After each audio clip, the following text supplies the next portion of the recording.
Good afternoon. Hello. That helps a little bit. Small but mighty, great. Thank you so much for joining us. We're really happy that the Isidore Quartet, small but mighty, great. Thank you so much for joining us. We're really happy that the Isidore Quartet, small but mighty, great. Much better. We'll try that once more. It did make the good afternoon louder, I guess. But we're really happy to have the folks from the Isidore Quartet with us. Joshua, the cellist, is taking care of much needed R&R for his cello, and so he's not able to join us quite yet. But we got his family with us, so welcome. And we're very excited, and a number of us have been reading, you guys are getting a lot of good press, and that's the kind of thing we hope for musicians as we go forward, that people can give attention and consideration. So we have one ensemble for you today, and then two soloists, as we have just a million kids who seem to be in different places, and as I've said before, and I've said many times, you can't present a string quartet if only 3 people are there. So we're very happy that these guys are here. They'll be playing the Schumann Piano Quintet in E-flat major, Opus 44, the first movement. They are Shuman Yuan and Mikaela Kovach, violin, Anna Ko, viola, Claire Kim, cello, and Conan Yang, piano, and the coach is Charles Parker Jr., Arlen Chuck Parker. And once again, we want to thank BCMS for making this happen, because we're happy you guys are coming to play in Philadelphia, but we're also so happy that we can have you interact with our students, because I think that's really important for all of us as musicians to have a good dialogue and connection here. So without further ado, the Schumann Piano Quintet.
there's something about it that's almost, it's E flat major.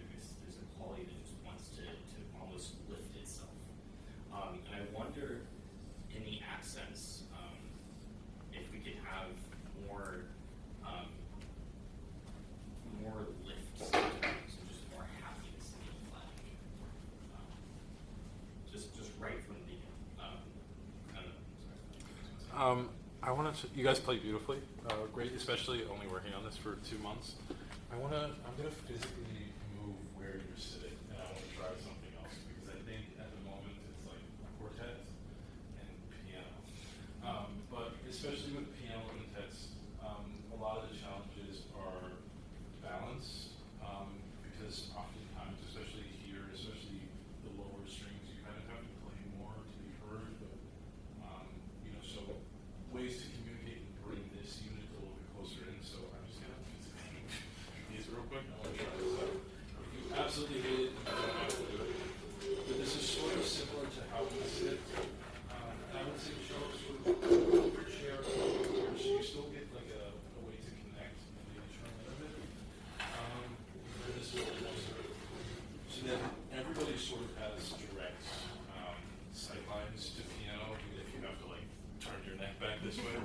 But I think it also allows for the bass to be central, right? So both these two units, and then this kind of, allows it to be a true quintet.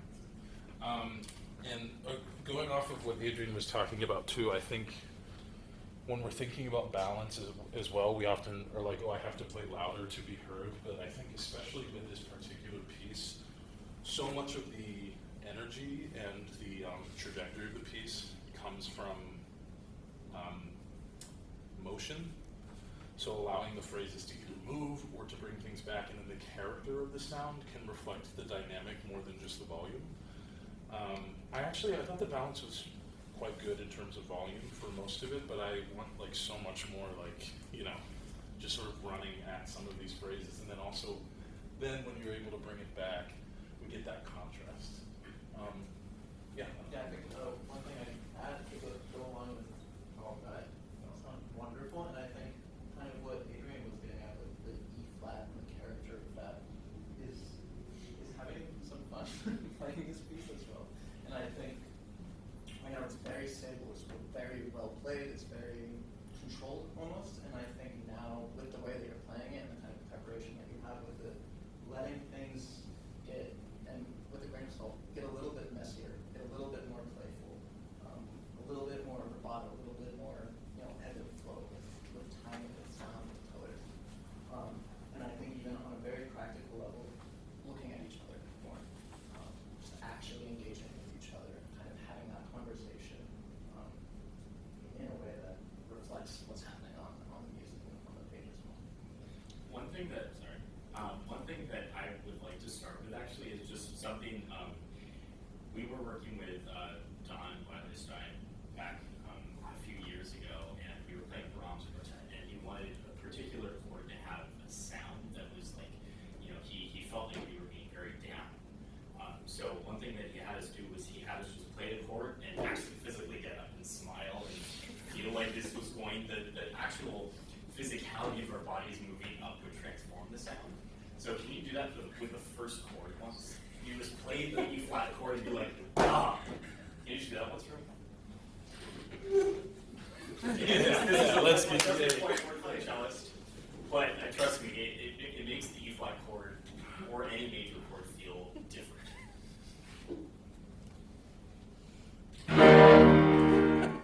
Let's try that again. Even right away, don't even think about playing well, just E flat. Sorry.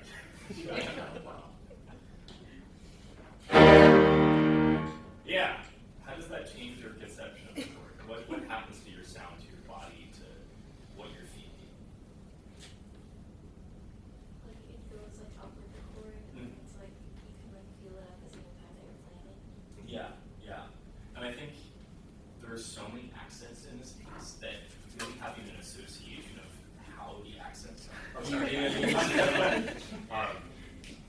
I would think whenever you have these accents, where are you going? Are you going up? Are you going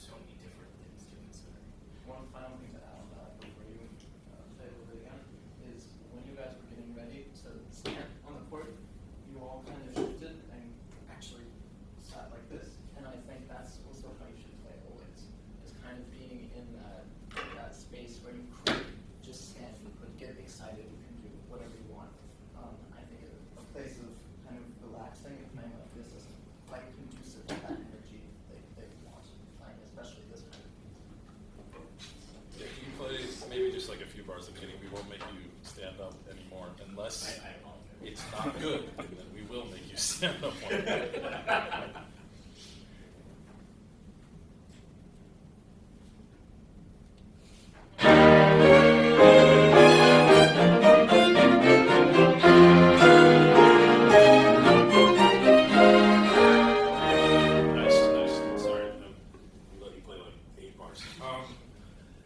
I thought that was so much better. Just in general, some things to notice is that like the sound, if we're being like very specific, like the accents had a little bit more, bite to them, something that was a little bit more excited. But also it felt like the tempo character was already just, you didn't have to rehearse any of that. It was just already better because everybody had that like energy sort of bringing into the ensemble. I would even push you guys back. Sorry, I'd be like really particular about where you're sitting, but I think that trying to like really identify what this combined sound is the success of a piano quintet, because these two things don't really make sense together if we think about it. Yet when we find the magic of when you almost can't hear when it's piano and strings or when the cello is doubling the bass, like there's so many really interesting colors. So communication is key here. Right from the beginning, we have this dong, ding, dong, ding, dong, bum, ba, da, ba, da, ba, da, and then it sort of dances and prances along. And you're the only one doing the 8 notes with the piano. As a violist, I want you to turn your body this way and just have the best time of your life with objectively the stupidest part compared to everybody else. Schumann is quite repetitive, and oftentimes, as we were saying, like if we kind of approach accents or the material in the same way, then it starts to feel and sound repetitive to us as well. So we have to like find these little kernels of joy or opportunity even in when we're playing. So yeah, try from the beginning one more time. Continue experimenting with like how much energy you can put into these accents. Each one is encouraging the next one. And then once you get to bar 3, you can kind of just dance for 2 bars and then you do it again.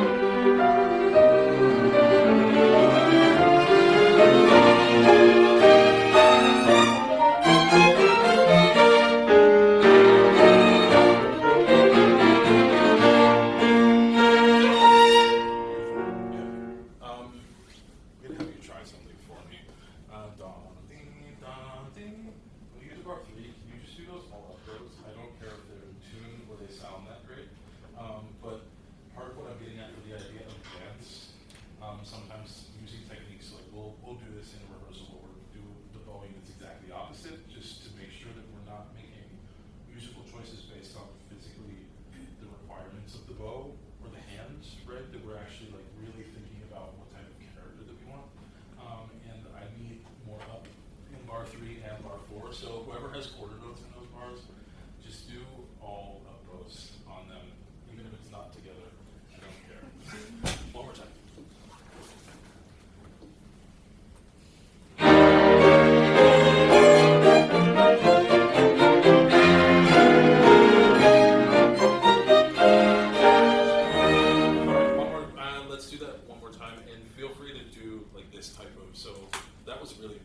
Actually, to do all like this, but let the bow come off the string, kind of spiccato, bouncy.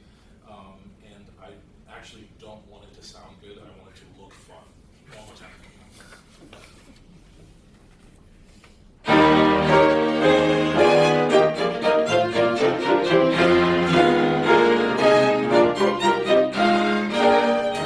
Nice. That was the best version of that, actually.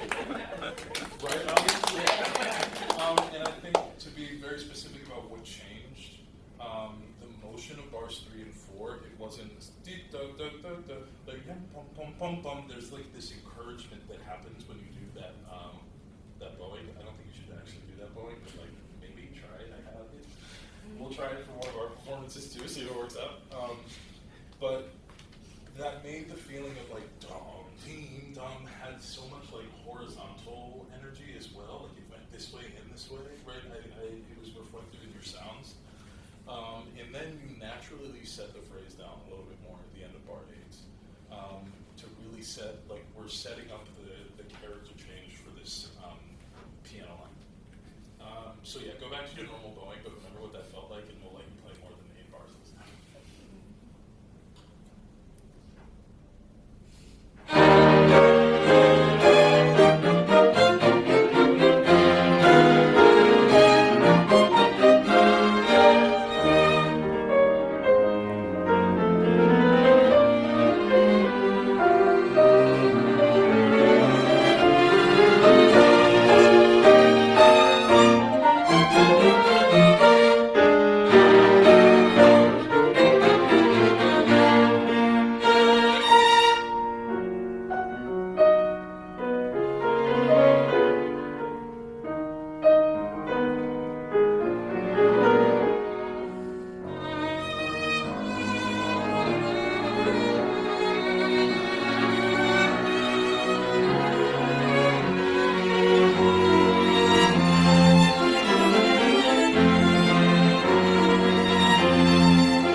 Beautiful solos, I think, as you're starting to like, you know, and these little kernels of the theme are overlapping. There's so much opportunity here, even just in the first interval that anybody has. Specifically, even from bar 9, right? We have the piano with that minor 7, and then the cello comes in, and like you're all entering at different times. Each entrance and what you play after that has a different feeling just based off of the interval, and I think you can allow your sound to reflect that a little bit more, right? As you go into the basement, I would increase the core in the string, so maybe it's an increase in bow speed, but not just to go this way. It like sort of allows yourself to dip into the instrument, so you're not playing louder, but I feel that sense of bass as you descend. And similarly in bar 8, 9, 10, viola, your entrance as well, you're mimicking that same interval in the piano. There's such a reach from the F to the E flat.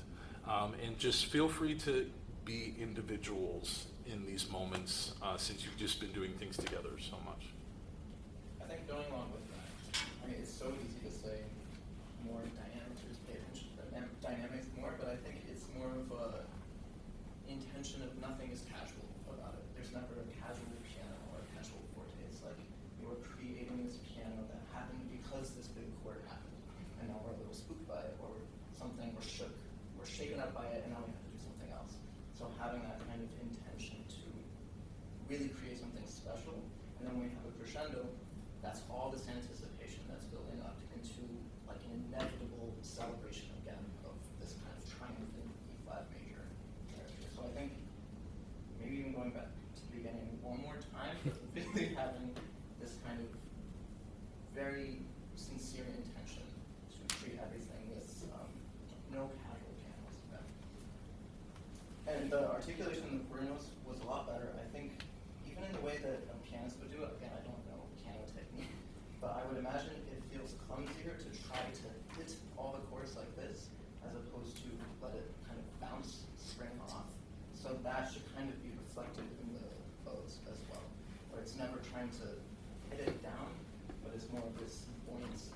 It has to come up because of gravity is kind of letting it drop, and then it has to come up.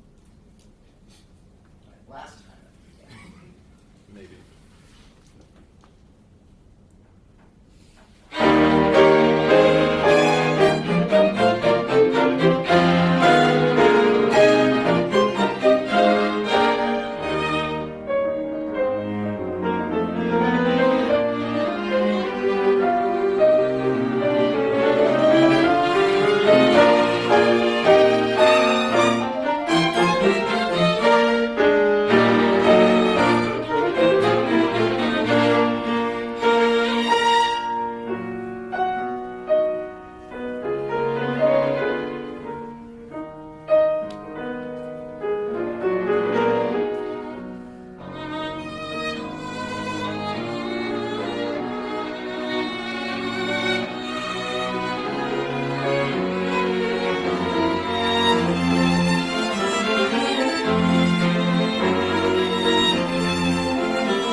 no, we can hear you really well, the balance is great. I think what if it's more of kind of singing it to yourself, and we're lucky enough to kind of have a glimpse of what you're singing to yourself. I would say even these little string interventions in the second violin and the cello that happen kind of all throughout the exposition, I think sometimes because they're so simple, we don't quite know what to do with them. I think actually sometimes we can really lean into that. Just these very small, in the second violin part, you're just holding the F, it's very simple, but I think rather than trying to think of it as not necessarily unexpressive, but almost like a pillow, because the piano is still doing la la la la la la la, and you're just kind of doubling the piano, just thinking of this as this supportive pillow rather than something that kind of adds to it, if that makes sense. And then from there we have a place where this first violin solo can really come out of, rather than maybe if we're too extroverted here, then we're kind of like, where does this fit in when it comes in? But if this just kind of focuses on the piano, and this is this new movement, this new story, then yeah. Can we maybe go from bar 17?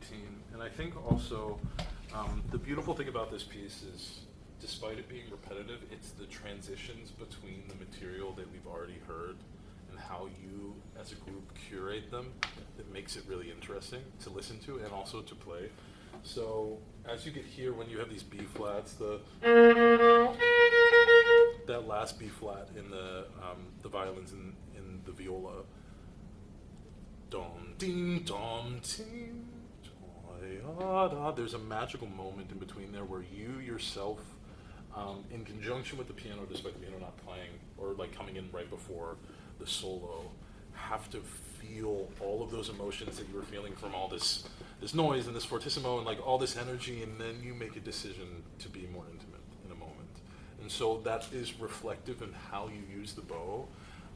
Right now it's a little like B flat, but dom team, like let it trail off almost into like use your bow and release the bow, so that we can have a sonic transition there. Yeah, maybe you could start at bar 17.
And then when you finally do get that crescendo, 2 measures before the forte, really grow, really like you've been holding it down here, and now it can't wait any longer. So it has to be even more, it has to be even bigger. I think one thing that I like to think about when I think about crescendos, especially in kind of classical pieces like this, is that when you see the word crescendo is actually the low point almost sometimes, and it isn't necessarily always the case, but almost thinking of it as the point of the most tension, like Phoenix was saying, the most possibility. So that is almost the sonic low point, rather than sometimes if we see a piano and then like 8 bars later we see a crescendo, we're like, oh, there's a certain kind of thing that happens within those 8 bars that we need to be in a different place. But that different place, I think, is often a lot more intimate than we think it needs to be. Mm-hmm. Maybe just from the piano solo at 27.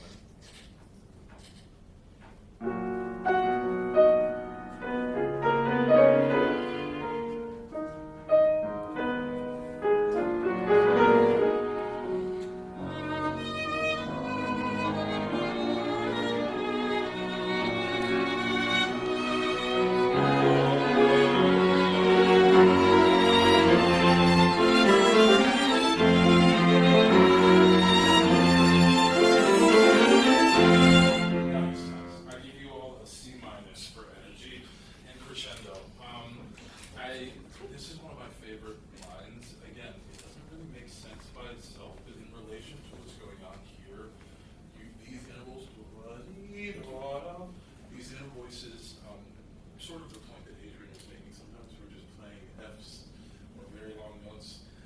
They have so much influence on the inner workings of this piece. And so, beautiful solo. I think I'm gonna make you try something you also might not like. You try the original bow notes. Again, I don't care if you run out of bow or things like that, but I think, again, to Phoenix's point, there's something about wanting to do more but not being able to that is inherent in Schumann's music. That's where the tension comes from. That's where the expressive, the espressivo to me is you wanting to sing out, but you might not have the confidence to do so yet, or you're struggling to do so, and then when you get to the crescendo, you finally let that go. And that frees up physically too. So it's all of that potential energy, it's all of that tension that really makes this piece super effective. Can you start at the same place and keep playing even if I'm screaming dynamics at you?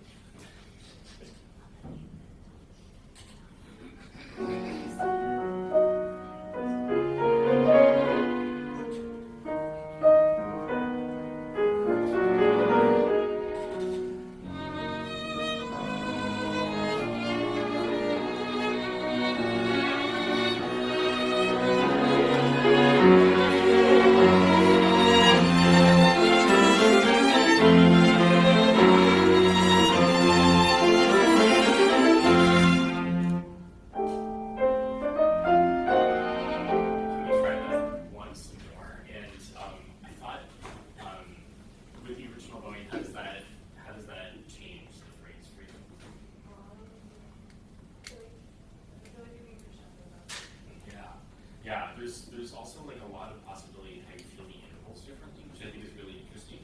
One thing I'd like you to try is can you actually intentionally feel like you have more bow than you think you do? Like almost intentionally try and hit your frog in your like just start like at the very end. Like imagine this full range of motion rather than this range of motion, if that makes sense. One last thing before we do this again. For second violin, viola, and piano, when you get to this, when you switch from the half notes in this people section, like the 40s work, that I think you can be in the driver's seat a little bit more, and don't be afraid to let the music actually move. And it's very together, it's like really in tune. A+ for that. I don't care anymore. I want the music to move, and he gives you these sort of clues compositionally because we have these half notes, and the only person who really has this underpinning is the left hand of the piano, or sorry, the right hand of the piano. And then when you join in that texture, the three of you are saying that we want this phrase to go somewhere. That's also the crescendo. The crescendo is not just volume; it's character, it's emotion, it's trajectory. And so allow yourselves to rush. And if your teacher yells at me, I did not say that. Start at the same place, 27.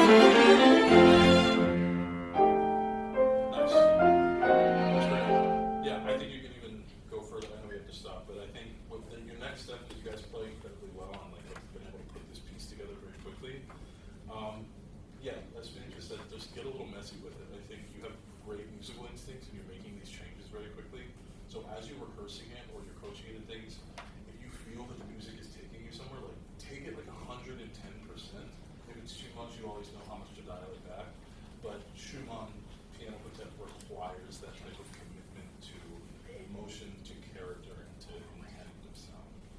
I think one thing also just, I don't know, this is maybe me speaking as somebody who plays second violin, but I would also, I think one of the things that holds us back sometimes is that we want to be together, but sometimes it's actually better to be not together and to figure out why you're not together. And I feel like that especially applies to what Devin was talking about with viola or the second violin, whenever they happen, if you want to move them and they're not together with you, continue, and they'll notice, and they'll notice that motion. So it's really important to also realize that we have agency in that, and so that we don't always have to agree.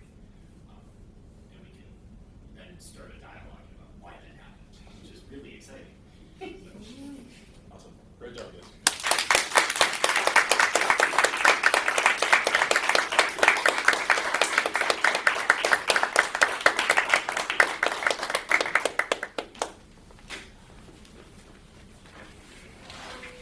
This fell out of your coat pocket. Important. Thank you. Of course.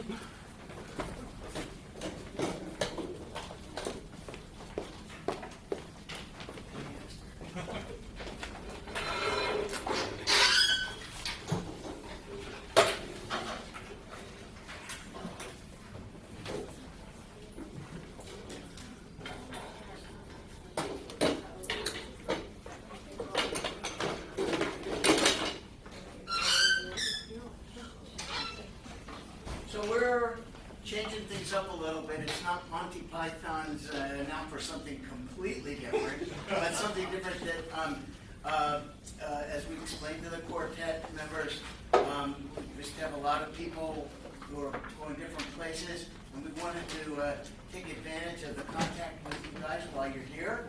And so we will hear from two soloists. The first will be Eyal Allen. He's a student of Kerri Ryan, and Eyal is playing the first movement of the Bartók Viola Concerto. So heavy hitting here, and he's accompanied by our own accompanist, Juliette. So we appreciate your flexibility and sharing some of the musicianship on the individual side here. And just to put you in a hot seat. So, Eyal?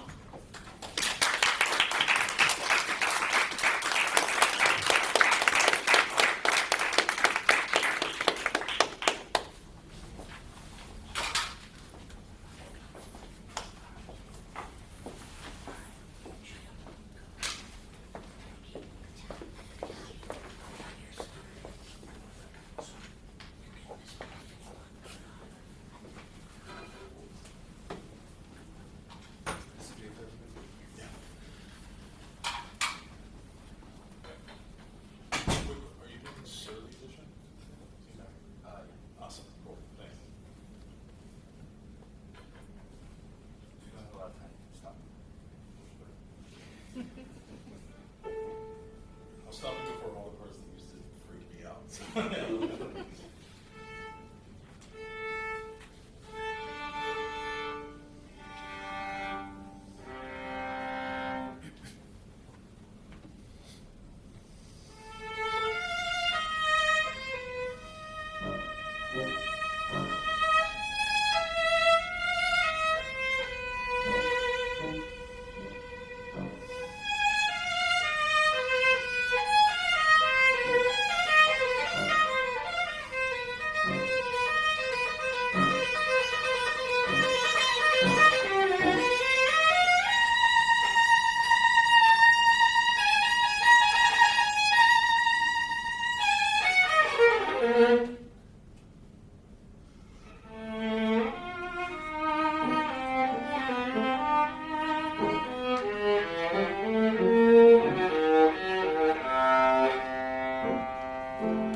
Yeah, you have a beautiful tone, and I think you have a good understanding of like the structure and the general phrasing of things.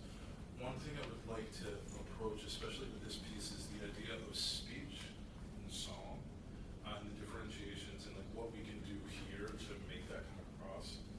And I think even from the beginning, there's something so, I mean, it's scary. You did a great job starting, but I think what's scary about it is the isolation, right? You're sort of singing into the chasm, and then you hear like, it's like singing into a well, and you just hear the water droplets in the piano afterward. That's not an actual response, right? So then you try again. And so I would experiment with, right from the beginning.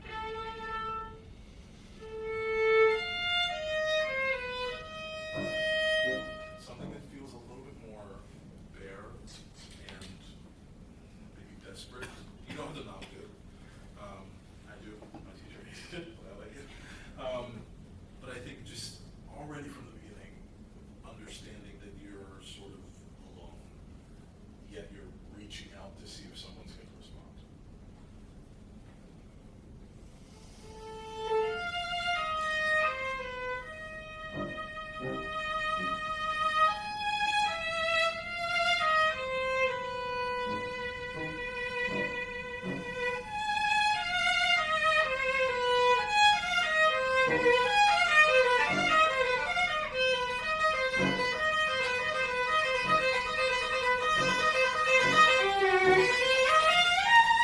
Nice. And another thing, especially with the way that Bartók writes out these triplets and then to the eighth notes and then to the tripleted eighth notes and such, I would allow yourself to sort of experience those rhythmic changes as they're happening, as opposed to telling me or showing me this is a triplet, now this is an eighth note. So that becomes, you know,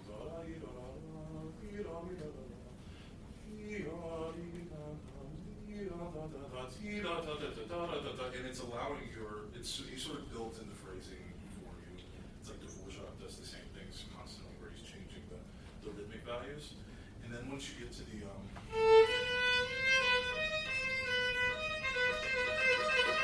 like allow yourself to go. And right now I've sort of got like beat markings of like where the beats are happening. Just sort of allow the hemiola to drive the cello around the room. Yeah, of course.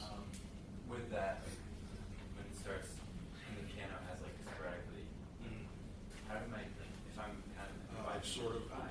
how do I count? Yeah, that's a forever challenge that never goes away. I think something that can be helpful is using the shaping.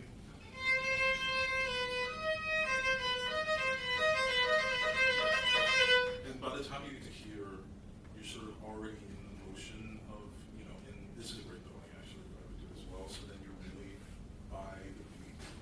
But making sure that and I would approach committing to the phrase, and if it's not together, that's something that can be worked out as a rehearsal. I'm okay if it's not together right now. But I'm more focused on what this voice is doing. Again, if you were thinking about this as sort of this, I love that, like stalactite water droplets in a cave, and it slowly turns into a response, right? So you think you're alone, and then you realize that there's somebody else that's responding to what you're doing. That realization, it comes when you get to that bar before 10, right? So you've done all of this work, you've repeated yourself, and then when you finally get to 10, that's where you hit that first benchmark in this opening phrase. But it kind of goes all the way until there. Yeah, if you could try the beginning one more time, and don't worry about putting it together.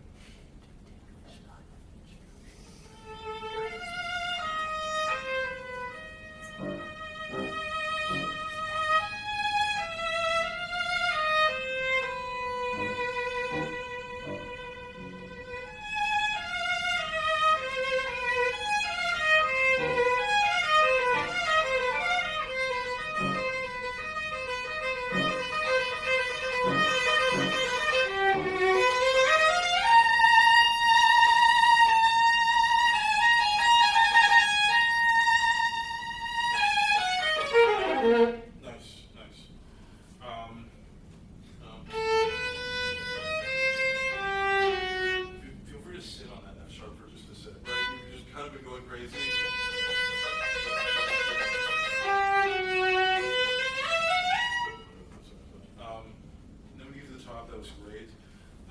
When you use a really long B flat, I want to feel the struggle of having to sustain for an entire bar. And so, make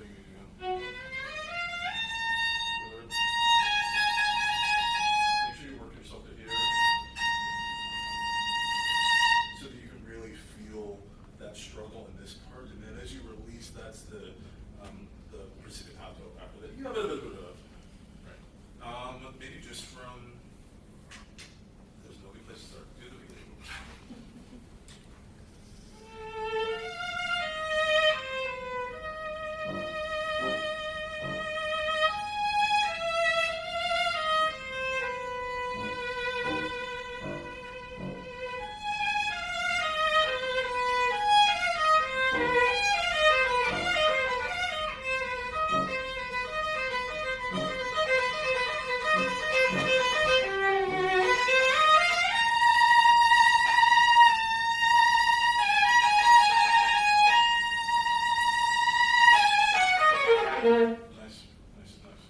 Last small thing before we move on.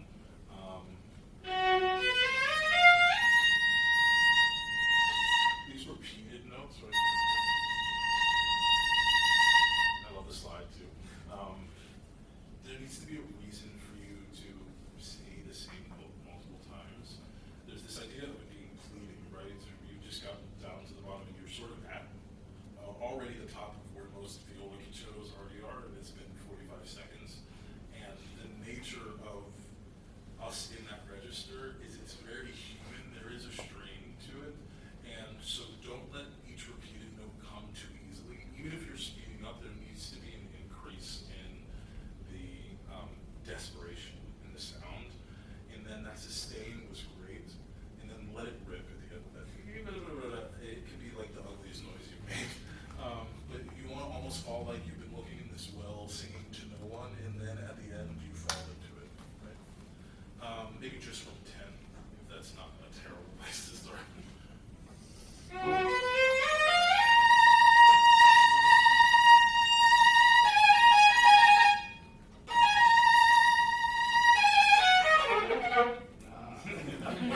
Yeah, I know. What figure are you doing with them?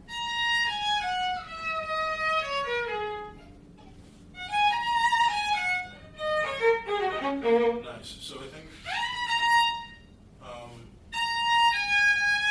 as you're coming down, regardless of what figure you're doing, oftentimes we find our way, we're here and then we do everything here and we can't, that doesn't work at all.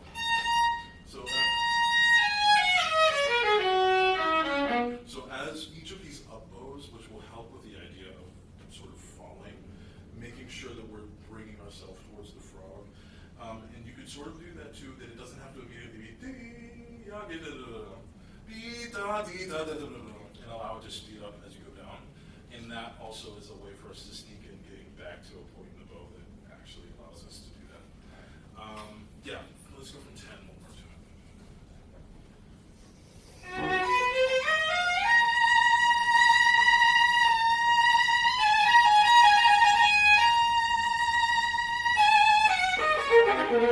Nice, yeah, and then just, I also don't care about the notes. That's been the theme for today, is I don't care about the notes.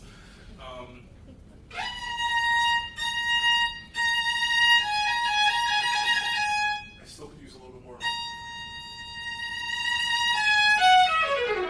And then just kind of get in there that way. And something to, I guess, from the technical perspective, as you're getting lower, what I'm noticing is you're in a great place here, and you're allowing your left arm to follow where the bow is going, where the music is going, keeping it up here, so as you get to so when you get to here, it's not actually we're like going after the notes, but the viola's already there, so you can just allow the arm weight into the instrument. One more time at 10.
that's just something to think about, is that transition and giving yourself the time for.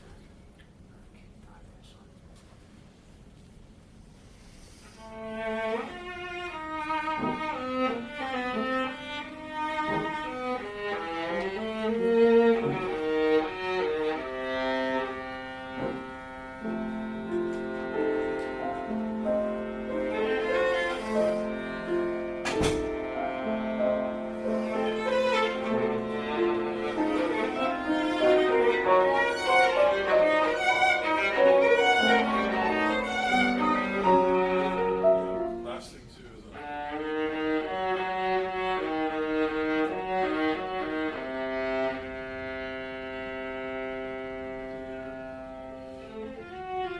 there's something about the tenuto that instead of bringing it out, it's almost like I want you to just notice by the time you got up to that note was a little like, ooh, what was that?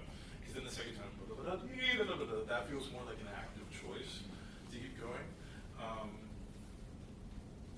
And just like the, again, we just go up here, and when you get to here,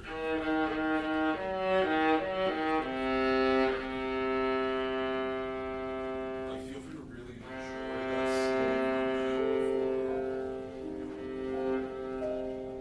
yeah, and then this is almost like that lullaby memory, right? Yeah, and then how you're phrasing right before 20, I really liked, but I think to set that up, there needs to be like a deep feeling on that G flat, right?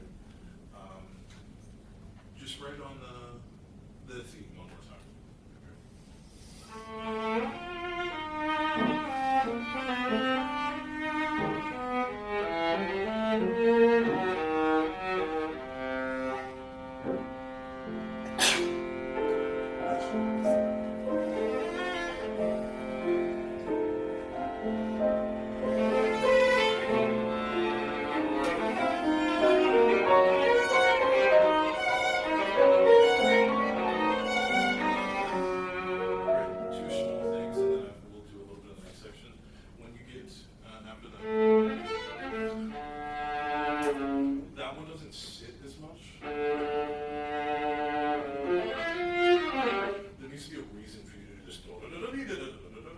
So I would allow for bar 20 to feel like, before it was these C's that come to one place, and then there's just this little bubbling up, right? Almost like a volcano, right?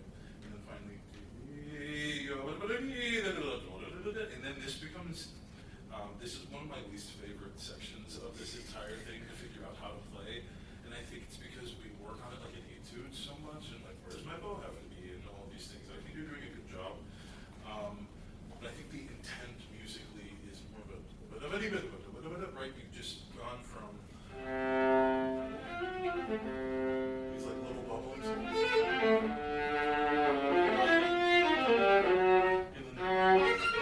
then it's just. And if you get a chance to look at some of the other editions of this too before it was finished, like this section looks very different in the various editions. But one of the other things, this one, in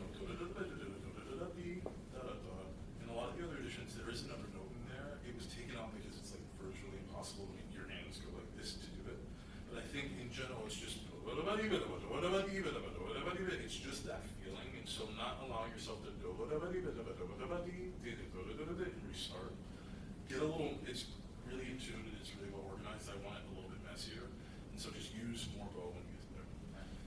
Maybe just from bar 20.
That was great with that shift. Continue exploring that, especially when you do the.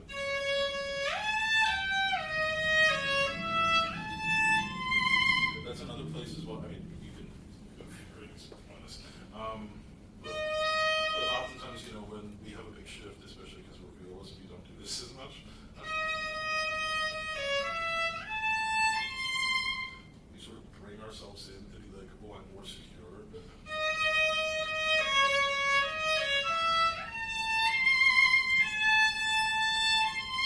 Making sure we keep the viola up, again, in an optimal position, because then as you're sort of bringing yourself around, if we wrap around and also we're a little bit compressed physically, then our elbow actually starts to come in this way.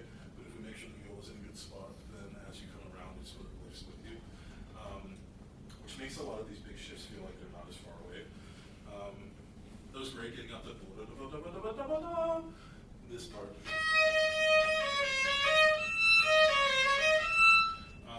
A little trick that I got from my teacher is a little bit closer to the bridge and flat hair when you're playing that harmonic will make it speak a little bit better, especially when we're going really quickly. When we're going really quickly, it's kind of sounds a little weak, but we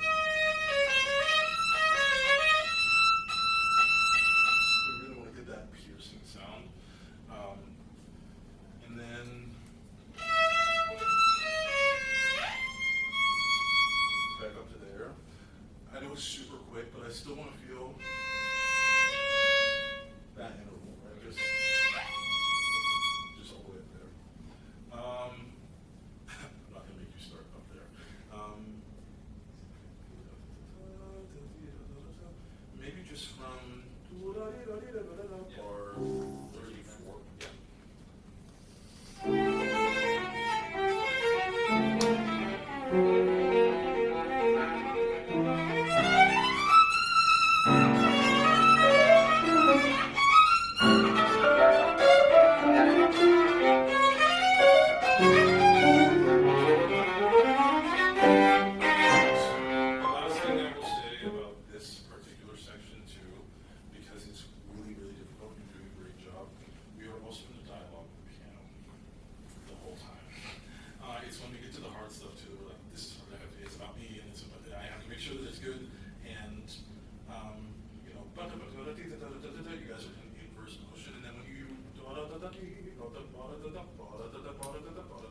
So you want to inflect in a way that invites conversation. This is a very, you know, still song, right? And then conversation. It's like everybody's talking down here, but you're trying to make a point, so you have to keep going up to this register, and then you finally find someone that's willing to have a conversation with you. And right now, you're ignoring them. So start at the same place, and again, I don't care about the notes or anything like that. I'm more interested in the conversation back and forth between the piano and the viola.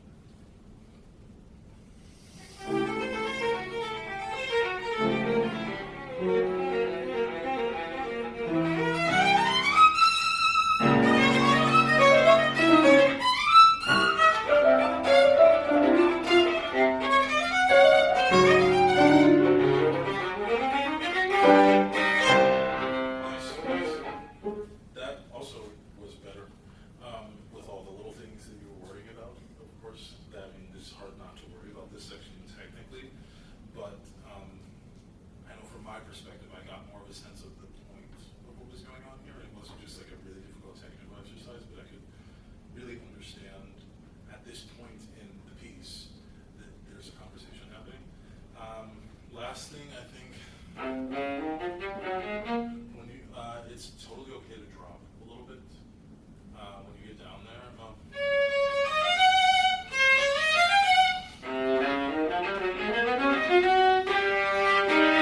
And then don't give up on that G. I know we only crescendo there, but then we're finished with the hard part, so we go right. But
on when you're jumping these octaves, because it gives not only a point of interest, but with, in relation to what the orchestra or the piano is doing as well, there needs to be a distinction in order for us to actually hear, especially in these middle registers as well. So it's less of like coordinating up and down, but creating almost like different characters. You have to put on different masks almost every beat in this section, and you kind of have to go a little crazy. I also appreciated this as well, coming down here. But each one of these changes just realistically with the instrument needs just a little bit of a kick in terms of articulation so that we can hear it, so it doesn't become like a little bit jumble and rush, which is not what you're doing, but I think it could benefit just a little bit more that way. And then when you get to this particular part, I want to hear the open string, especially the open A string, in a nasally way. It's kind of like, yeah, I don't want it to sound nice. Yours was really nice. Like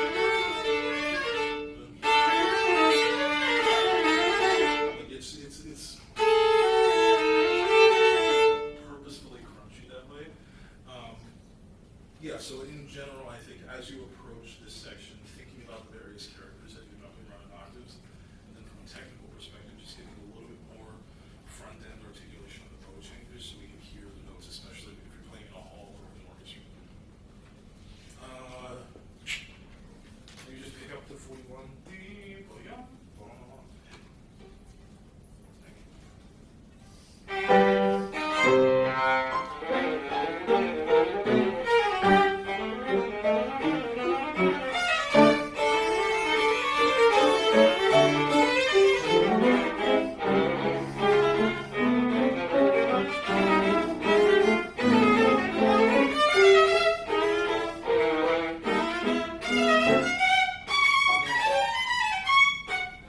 Yeah, that was awesome.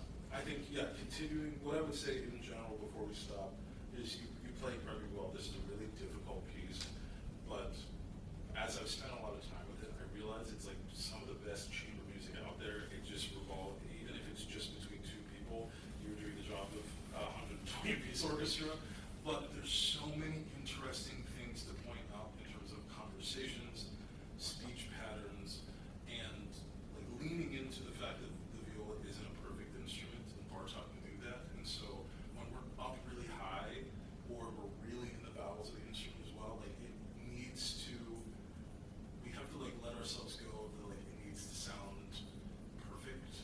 And so I think what I would say is just allow yourself to go further with characters and sounds in this, and every time you're doing a technical thing or working on really hard passages, I like to tether myself to something else that's happening because it reminds me how to bring it back to the music. But yeah, you sound wonderful. Awesome.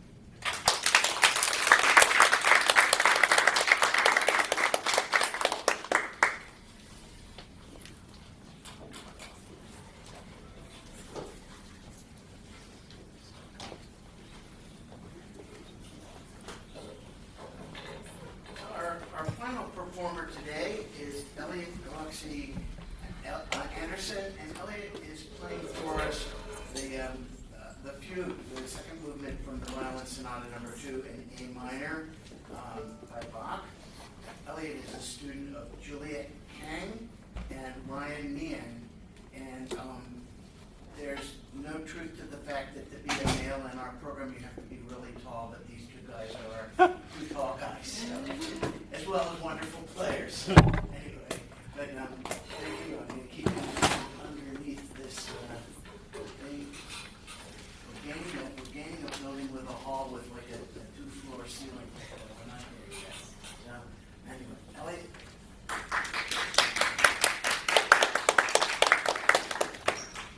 Would want to give like the Thank you.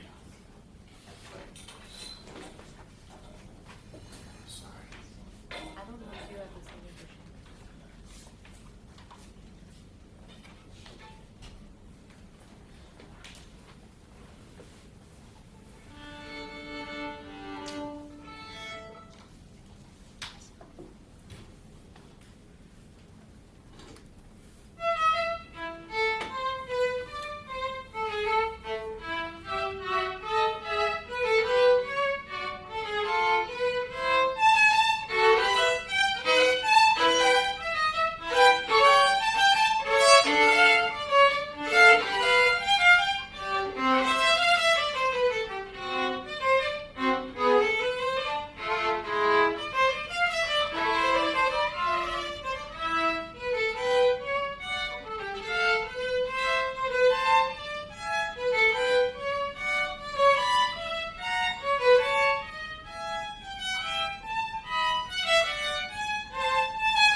structure, and you've thought about your chordal structure, and I think you really thought those things through. And I wonder if actually you could even break it apart a little bit further for us. And actually within those chords, there are different voices doing different things, and that's what makes the fugue so hard, is to be able to really bring that out. Another thing on a less musical and a more technical level that I was thinking about is I wonder if you could get a little bit more comfortable with the bottom half of the bow. I think sometimes you get a little stuck up here, and that just makes you less able to shape quite how you want to sometimes, or at least I feel that you just struggle just a little bit when you're kind of getting caught up there. So I would actually encourage you, I'm going to have you do something in a second, but I would encourage you to think really about where in the bow you want to be at all times. Sorry, Yeah, great job. It takes a lot of guts to play any Bach fugue kind of in front of anyone or even more. So great. I think just echoing everything that Adrian was talking about, and this is Bach is going to be a lifelong obsession for everyone who plays pretty much any instrument. And I think my current fascination with this is kind of what Adrian was saying, is treating this fugue as a quartet almost, and even assigning each voice, each string its own voice, and then getting very specific for when something is a solo and when it's a duet or a quartet or a trio, etc. And then with that, getting even more specific at what is the role and color of each of the voices as they come in. And that even comes down to how do you balance and color different chords, and whether you want chords to speak as a big symphonic chord, or you want each of the notes within that chord to have its own distinct role within that. Which I'm not sure is possible, but it would be cool to be able to do that. But yeah, I think even starting right at the beginning and figuring out what is the role of the then that conversation with but then also holding and trying to achieve two different colors and sounds at the same time with one instrument and one bow. And also to echo this, I think understanding that we can't take our bow off the string frees up a lot. And I think you're getting at kind of being a little bit lower down here, and that can just recognizing that you can take your bow up and put it anywhere you want to achieve the things you want can be a very freeing realization. This may be a really torturous exercise, so I really apologize in advance. But can you play like the first two lines without using the upper half of your bow at all? Or try? I realize that might be quite difficult.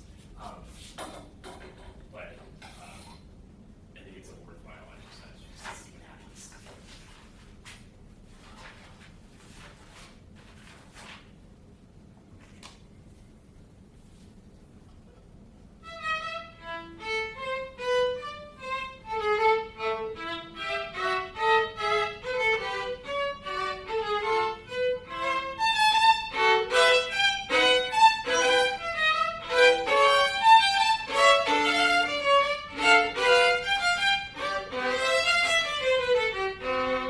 Yeah, how does that feel?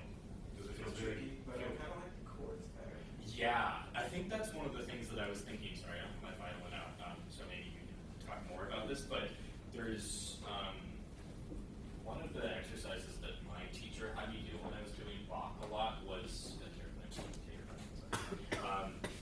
one of the exercises he had me do a lot when I was working on chords, especially. It was he would have me just like be like because you have such a you have probably a more balanced bow hold than even I have. If you just think of this as almost your normal state of being, and like you have like a flexibility, like a waviness to it almost.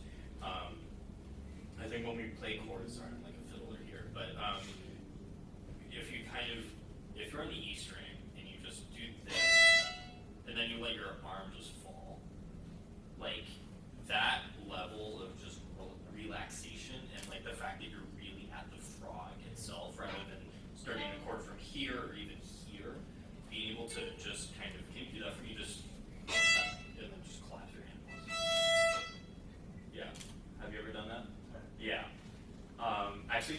try and do it even without letting your, just like let your pinky collapse. Everything collapse. Yeah. And you feel the natural weight. Sorry, I'm not going to destroy your violin. You feel the natural weight that your frog has. So like the way that we harness that power, like this is the most powerful part in our bow. Everywhere else we have to make something happen, if that makes sense.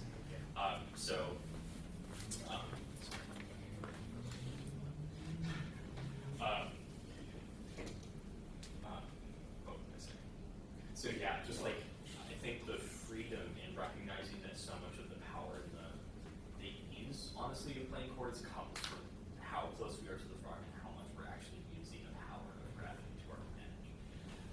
I think with that too, with especially 3 and 4 note chords, we have something like that. Really mainly playing the bottom 2 notes and letting the top kind of just be a result, like an inevitability of that happening in the down bow, and treating the kind of what Adrian was saying too with this is very like a string, so it's you let it hit, this collapses naturally, and then it's gravity that kind of allows that to happen. And I think even mentally thinking that there's more space to fill up so that we don't put a mental block on how much resonance is available. If we think that we're in a small room, we can try to do that as opposed to imagining we're standing in front of a room or something. You want to try one more time at the beginning, and I think having a little bit more space, like if we're really treating this as a conversation, I think there's more patience with the. There's a statement said, and then there has to be a consideration, and it's a new voice, it's an answer. And then the top voice kind of finishes its own answer to its question. Well, this is still going on. Should I still do it in the bottom half, or should I play it? Yeah, still do it in the bottom half. Yeah.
wonder if you could be more involved actually with your fourth finger.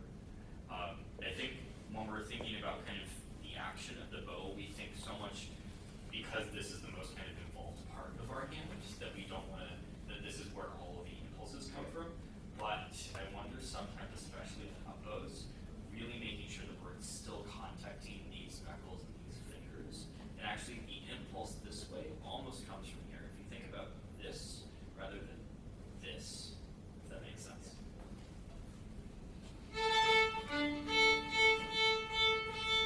Yeah.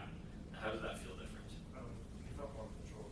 Yeah. Like it's like this is like your gravity that's kind of gets, and this is your fine motor controls almost. It's like you have different functions for each finger. They kind of like transition from the biggest to the smallest, but the smallest is sometimes the most important. Yeah. Can you do that one more time with the open strings and then we'll add in some.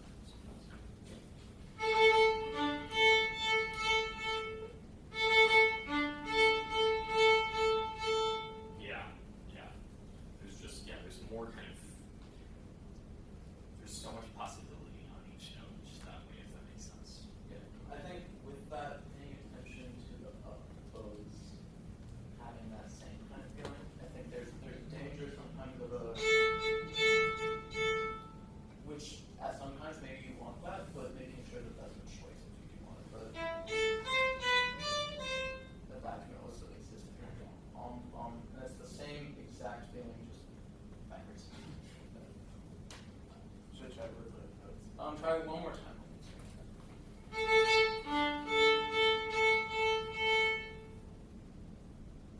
Yeah, one more time.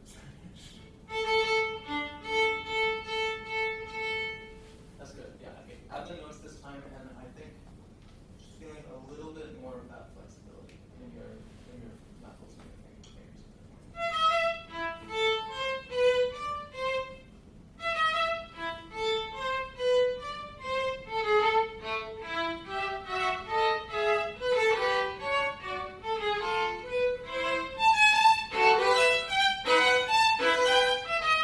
Does that feel different already? Yeah. Yeah, and then I think, I know we kind of went from you speaking about voicing to this, but they're actually so much related. And I would think, even when you start to get just even when you have two notes, when Phoenix is talking about kind of the way that we want to voice when we have like this level of kind of motor control, that we can decide if we want to kind of roll it upwards or if we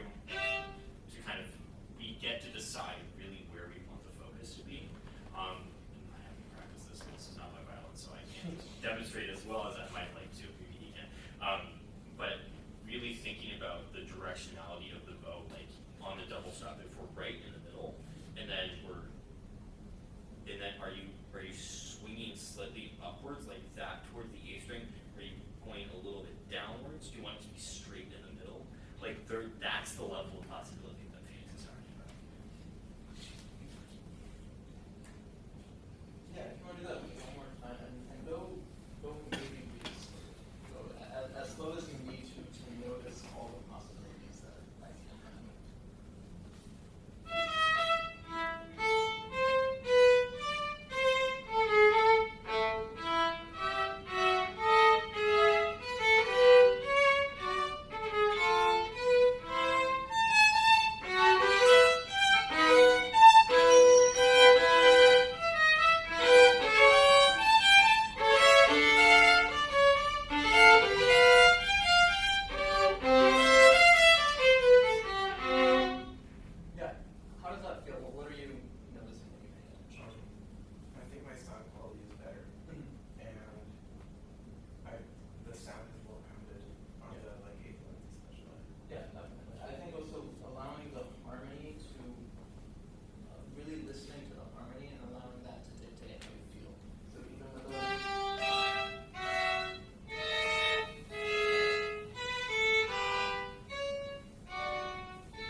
phrasing of the way you want to go is all coming from here. So instead of having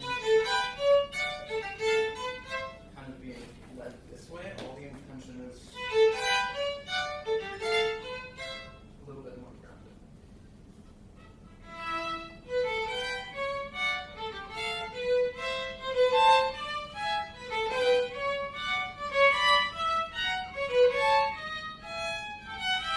So I follow your feet this time. Now you can also breathe, especially after each of the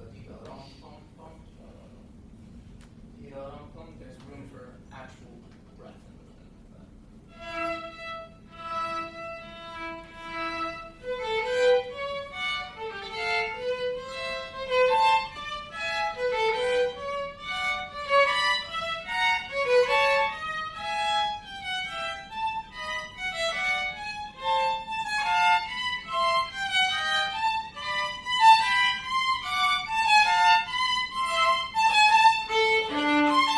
How does that feel? Kind of feeling it better. And also the phrasing, I think, was better. Yes, yeah, definitely. I think you can go even further with that and paying attention. I think for me with the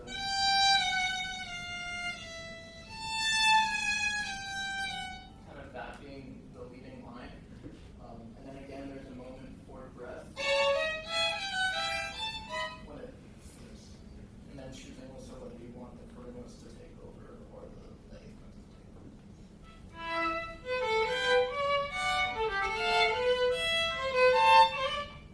Yeah, one more time, when you come back to really feeling your feet there, back, and noticing that there's space behind you as well before that, so that doesn't get, it's very easy, especially with a piece this difficult and complicated, to get very much this way.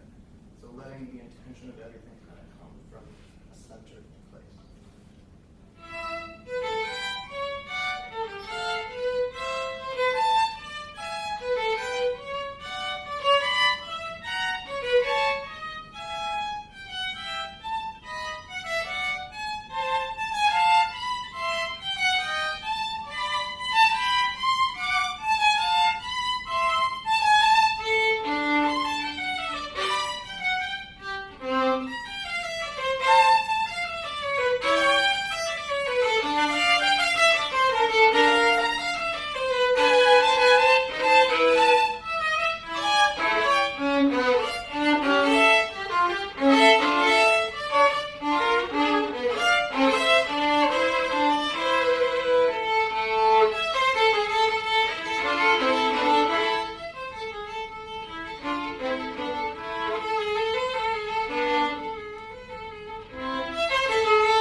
Yeah, that was really much better. I think another thing that I would think about, just along with kind of thinking about just how you get to the lower half, I would also think about, have you experimented with the kind of the different ways that you want to roll chords, especially the triple stops and the quadruple stops? Yeah, so. Like, what are your thoughts on that, or what have you been kind of not told, but Well, I don't like doing the whole thing, yeah. but it's usually just like a impulse decision moment, whether or not I like roll something or. But, Yeah, and I think it's really good to have those kind of those freedoms. One thing that I would say is whenever you have, for example, like in these, when you have the 16th note, I would find, because you're always covering like a fifth or something, I would find a way to make it just a little bit more fluid. So the end of the 16th note passage is also the beginning of the chord, because sometimes it even if you break it, making sure that making sure that there's a fluency in the break being a part of the 16th notes before it. Could you do that just maybe a little bit slower from, sorry, yeah, this kind of stuff right here. So maybe just from like the 30 or whatever it is.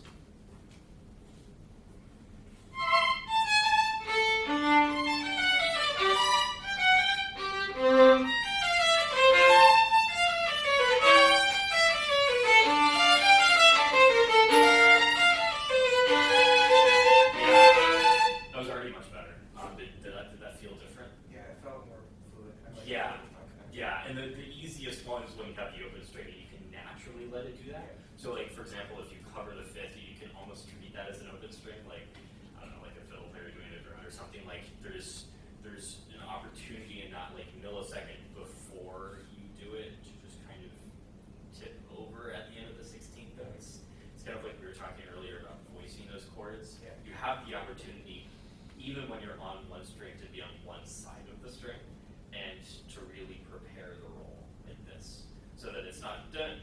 Whoop. There's so much space in that little movement, right? Yeah. I think with that too, a lot of that can happen preparing with the rest of your arm. I think sometimes I see you trying to get it over this way, which I think is good. But a lot of times I see it coming this way, and I wonder if it would feel like it's coming under and over, if that makes any sense. So as opposed to, it's more of a, so you're still preparing it by getting your arm level with the lower string, but it's less of a this way. Yeah. Can we just do that passage one more time?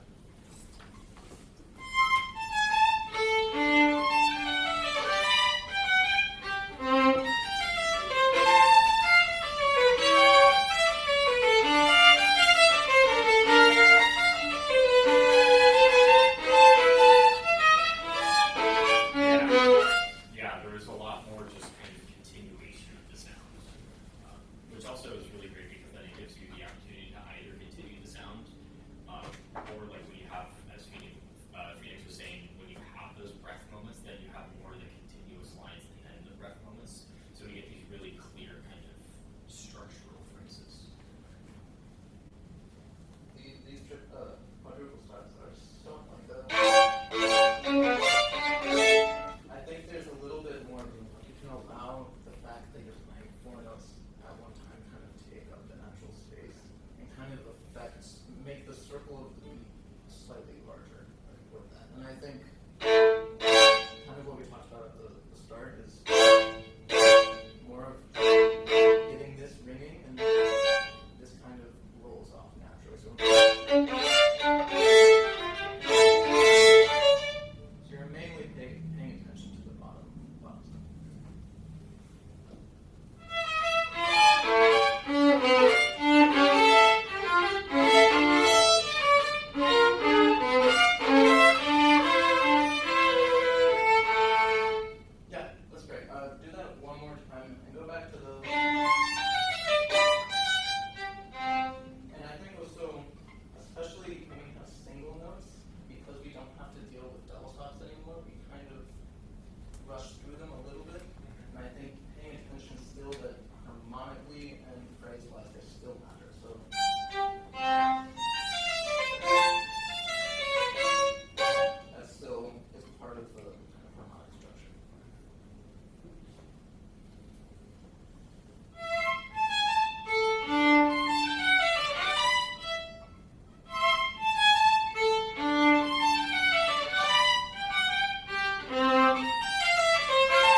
Thank you guys. Thank you to the students, for one thing, for making all this effort, and their parents for getting them here. But thank you so much for your work with these guys. It was really terrific to hear what you had to say and how to guide them. And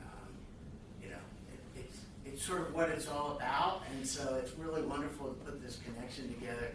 I want to thank PCMS, who always looks out for us. Chelsea is always looking out for us, and also WRTI for supporting this particular part of the class. I hope you have a good time in Philadelphia. I hope that Joshua and his cello will make it here. They're in Boston, is that correct? Yeah, he'll be here like about an hour and a half. All right, good. Always important. This winter is like wreaking havoc on everybody's string instruments. I'm a brass player, so therefore it doesn't do anything to my mind. I'm the problem with my instrument. So anyway, thank you so much again, and really appreciate it. Thank you, guys. Thanks, Mark. Hi. Can I get photos of you with the people?